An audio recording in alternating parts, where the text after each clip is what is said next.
அருட்பெருஞ்சோதி அன்பர்கள் அனைவருக்கும் வணக்கம். நம்ம இன்னைக்கு எங்க இருக்கிறோம்னா வடலூர் சத்திய ஞான சபையில. சத்திய ஞான சபை என்றாலே நாம் அனைவருக்கும் நினைவு வருவது வடலூர் தைப்பூச பெருவிழா. ஆமாங்க, வடலூர் தைப்பூச பெருவிழா வருகின்ற பிப்ரவரி மாதம் 1ஆம் தேதி 2026 இந்த சத்திய ஞான சபையில தான் நடைபெற உள்ளது. ஸோ நம்ம தைப்பூச பெருவிழாவிற்கென்றே நமது திருவண்ணாமலை வள்ளலார் மிஷன் சார்பாக தைப்பூச ஜோதி சாதனா என்ற ஒரு 2 நாள் பயிலரங்கம் நடத்திட்டு வந்துட்டு இருக்கோம்.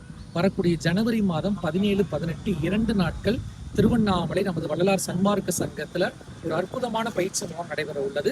தைப்பூச ஜோதி சாதனம். இந்த 2 நாள் பயிலரங்கத்துல உங்களுக்கு அங்க தங்குறதுக்கு இடம், சாத்விக உணவு கொடுத்துருவாங்க. தினசரி காலை மாலை திருவருள் வழிபாடு, வடலூர் என்றால் என்ன, சத்திய ஞான சபை என்றால் என்ன, சுத்த சன்மார்க்கம் என்றால் என்ன, ஸோ பெருமான் அவர்கள் ஏன் ஞான சபை அமைத்தார்கள், தைப்பூச பெருவிழா என்பது எப்படி ஞானத்தோட மெய்ஞானத்தோட தொடர்பு கொள்வது, இது எல்லாத்தையுமே உங்களுக்கு 2 நாள் பயிலரங்கமா கொடுத்து, ஸோ 17, 18 பயிற்சி முகாம் நிறைவடைந்த பின்னாடி 19ஆம் தேதியிலிருந்து 30ஆம் தேதி வரையும் இங்கே கொடுக்கப்பட்ட பயிற்சிகள் தங்கள் இல்லங்களில் கடைபிடித்து, எடுத்துக்காட்டாக பார்த்தீங்கன்னா 2 வேளை உணவு, சாத்விக உணவு, வள்ளல் பெருமான் கூறிய கரிசலாங்கண்ணி, காய்கற்ப மூலிகைகளை எப்படி பயன்படுத்துகிற அந்த பயிற்சி மூலம் சொல்லி கொடுத்துருவோம். ஸோ அதை உள்வாங்கி கொண்டு அந்த 15 நாள் நீங்கள் தொடர்ந்து இல்லங்களில் பயிற்சி செய்து கொண்டு ஜனவரி 31ஆம் தேதி இங்கே வடலூரில் நடைபெறக்கூடிய இந்த தைப்பூச பெருவிழா கொடியேற்றத்துடன் தொடங்க உள்ளது. அங்கே கலந்து கொண்டு 1ஆம் தேதி தைப்பூச பெருவிழாவில் ஜோதி தரிசனம் கண்டு 3ஆம் தேதி திருவரை தரிசனம் கண்டு இந்த தைப்பூச ஜோதி சாதனா பயிற்சியை நிறைவு பெற உங்களுக்கு திட்டமிட்டிருக்கிறோம். ஸோ இந்த பயிற்சி முகாமில் கலந்து கொள்ள விரும்பக்கூடிய அன்பர்கள்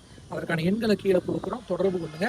கண்டிப்பாக ஆன்மீக தேடுதல் உள்ளவங்க, ஞானம்னா என்ன, வள்ளல் பெருமானார்னா யாரு, சித்தர்கள் ஞான ரகசியங்கள்லாம் சொல்றாங்களே, வள்ளல் பெருமான் திருவருட்பால என்ன சொல்லியிருக்காரு, இது மாதிரி நிறைய கேள்விகள் இருந்தால் ஆமாம் அவசியம் கண்டிப்பாக உங்களுக்கான இந்த பயிற்சி தான். ஸோ மறுபடியும் சொல்கிறேன், திருவண்ணாமலையில் ஜனவரி 17, 18 தைப்பூச ஜோதி சாதனா இந்த பயிற்சி முகாமில் கலந்து கொள்ளுங்க. இந்த காணொலியை உங்கள் நண்பர்களுக்கு பகிருங்க.